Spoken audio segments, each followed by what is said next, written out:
Welcome to the Deep Dive. We're the place where we dig into the sources, cut through the noise, and pull out the real gems of knowledge and insight just for you. Today, we are plunging deep into the world of Albert Einstein. And look, we're going beyond just the famous hair, the equations everyone sort of knows. We want to uncover the complex person behind the icon, how his life, his experiences actually shaped those revolutionary ideas. They weren't separate things. Exactly. And for this deep dive, we're really focusing on Walter Isaacson's book, Einstein, His Life and Universe. We pulled out key bits to give you a kind of shortcut. Our goal is to quickly get you the crucial stuff, his early life, the science breakthroughs, yes, but also his legacy. Understanding the man behind the genius. Okay, so let's unpack this then. What were some of those maybe unexpected connections between his personal life and the science?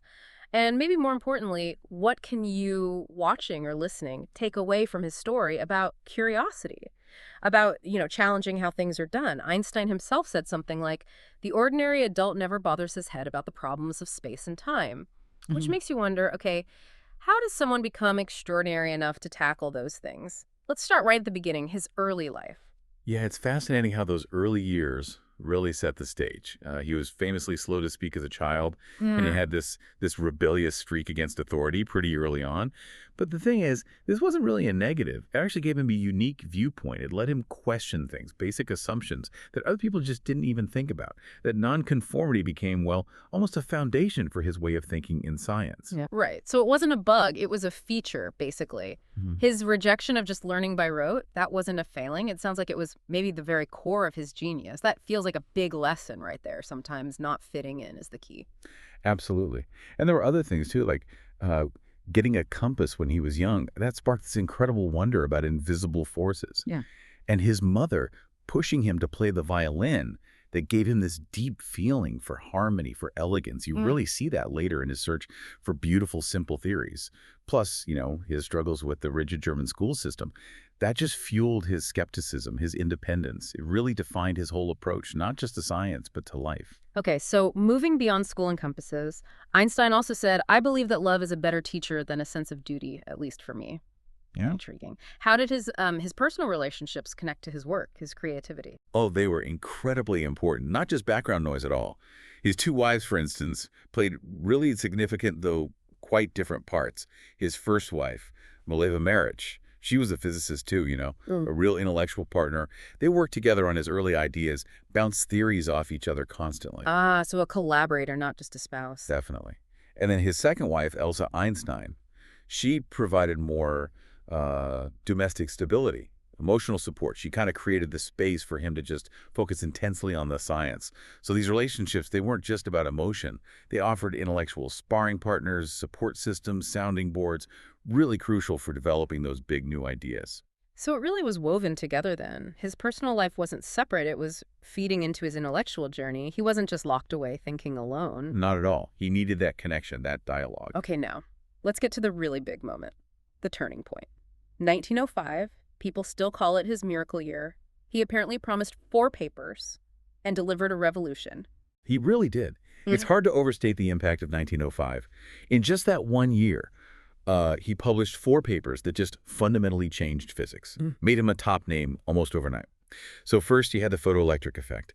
He proposed light isn't just a wave, it's made of these discrete packets of energy photons. That was, well, foundational for quantum mechanics. Right. Then, Brownian motion.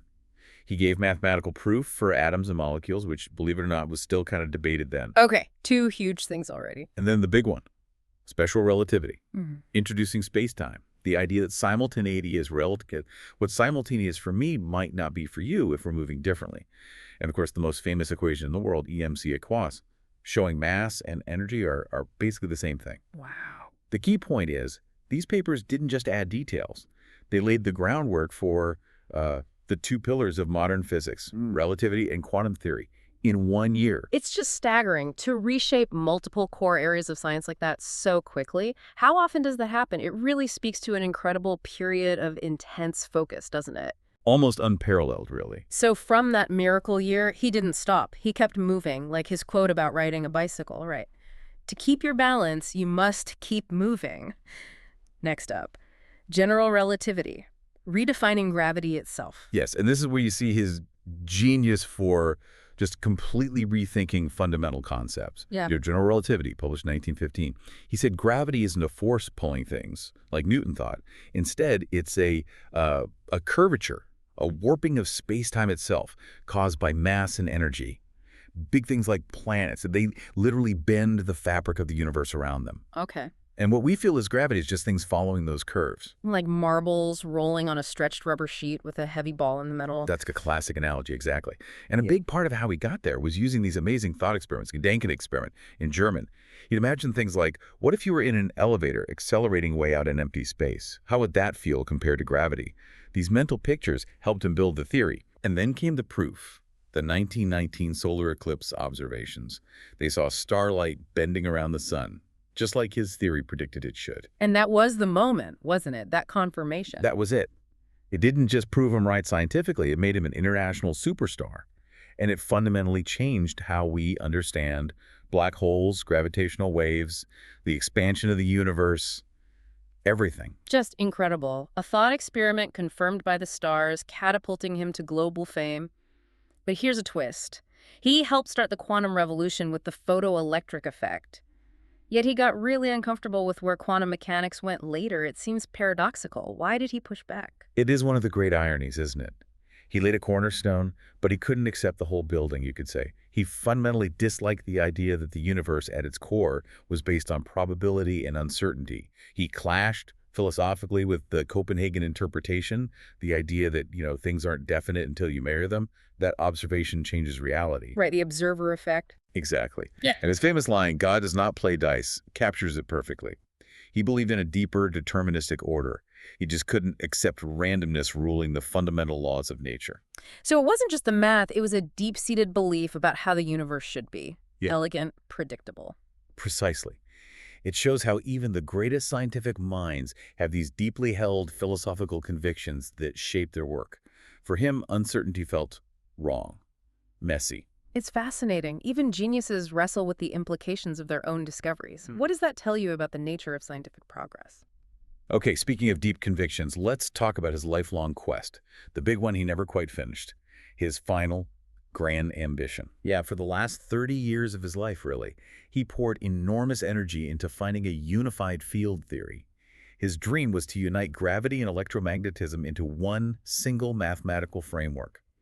He hoped this grand theory would also somehow reconcile relativity with the weirdness of quantum mechanics. Sort of a theory of everything. That was the ambition. He deeply believed the ultimate laws of nature had to be simple, elegant, mathematically beautiful. He was searching for that underlying harmony. But despite decades of work, he never found it. He didn't succeed in that specific quest. Yet that relentless pursuit, that belief in unity, it hugely inspired physicists who came after him. The search for a unified theory is still a major driving force in physics today, largely because of him. So even in failure, there's a powerful legacy. That persistence, that vision, it tells us something about the scientific drive itself, right? The journey mattered. Absolutely. The questions he asked are still shaping the field. Now, back to that 1919 moment. It brought scientific validation, but also massive sudden fame. He joked, didn't he? To punish me for my contempt for authority, fate made me an authority myself.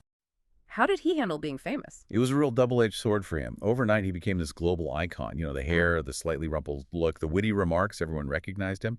And to his credit, he used that platform. He spoke out for peace, for social justice, for causes he believed in. So he embraced the role, somewhat. He used the influence he had, yes.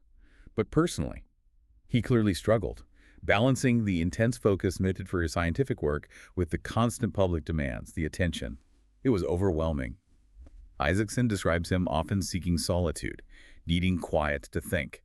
It's quite a contrast, isn't it? This global symbol of genius just wanting peace and quiet to work on his equations. Yeah, imagine that pressure. The world watching your every move while you're trying to figure out the universe. Let's explore his spiritual side a bit, because it wasn't conventional. He said, I want to know God's thoughts, the rest are details. What did he mean by God? It's a really interesting part of this philosophy. He talked about a cosmic religion. It wasn't about organized religion or a personal deity. It was about awe, wonder at the beauty, the harmony, the sheer intelligence woven into the structure of the universe. He believed you could see this cosmic intelligence as God through the laws of nature, through physics and mathematics. So God as the underlying order. Exactly. He was very influenced by the philosopher Spinoza, who basically saw God and nature as the same thing, pantheism. So he definitely rejected the idea of a God who intervenes, answers prayers, judges people. And this ties back to his issue with quantum mechanics, too. He was a determinist, he didn't believe in free will, and he didn't believe God played dice. His God was the embodiment of rational, predictable laws. It makes sense. His scientific quest and his philosophical or spiritual quest were really one and the same, searching for that fundamental, elegant truth. They were completely intertwined for him. His life took another major turn in the 1930s. There's that quote, "Long live impudence, it is my guardian angel in this world." What forced him to leave Europe for America? Well, the rise of Nazism in Germany. As a prominent Jewish figure and a pacifist, Einstein was an obvious target. It became impossible and dangerous for him to stay. So he renounced his German citizenship. He had to flee. He eventually found refuge in the United States. And settled in Princeton. Yes, at the Institute for Advanced Study in Princeton, New Jersey. That became his home for the rest of his life. And he really came to appreciate the freedom he found in America. The intellectual freedom, the tolerance compared to what he'd fled. He became a very vocal advocate for civil liberties here, even speaking out against McCarthyism later on. He knew firsthand what happened when those freedoms were lost. It's quite something. He escapes persecution and then uses his platform in his new home to defend the very principles that gave him refuge. A real commitment to freedom. Absolutely unwavering. And beyond the science, beyond even his escape, he seems to have had this deep-seated commitment to humanity. He famously said, "Imagination is more important than knowledge." How did that translate into his actions as, say, a champion for peace or social justice? Oh, immensely. His principles weren't just abstract ideas. He was a lifelong, committed pacifist. He saw war as utterly destructive and illogical. He strongly believed that the only real way to prevent future wars was some form of world government, something that could transcend national conflicts. A bold idea, especially then. Very. He also became a strong supporter of Zionism. He saw the creation of a Jewish homeland as vital, not just as a refuge from persecution, which he knew all too well, but also as a way to preserve Jewish culture. And more broadly, he consistently spoke out against racism, against discrimination, against economic inequality.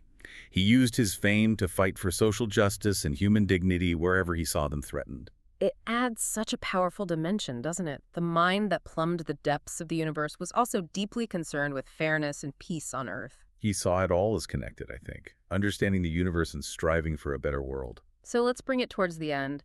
His final years, he had that quote about not prolonging life artificially. "I have done my share. It is time to go. I will do it elegantly." How did his life conclude, and what's the legacy beyond the physics? Well, he kept working, Yeah. Right up until the end, he was still pursuing that unified field theory, still driven by that search for harmony. And he remained active, speaking out on peace and justice issues. He passed away on April 18, 1955. He was 76.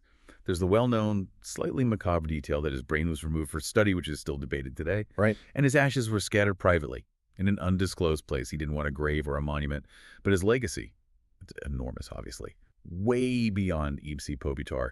He's become this global symbol, not just of scientific genius, but of creativity, imagination, moral courage, questioning authority.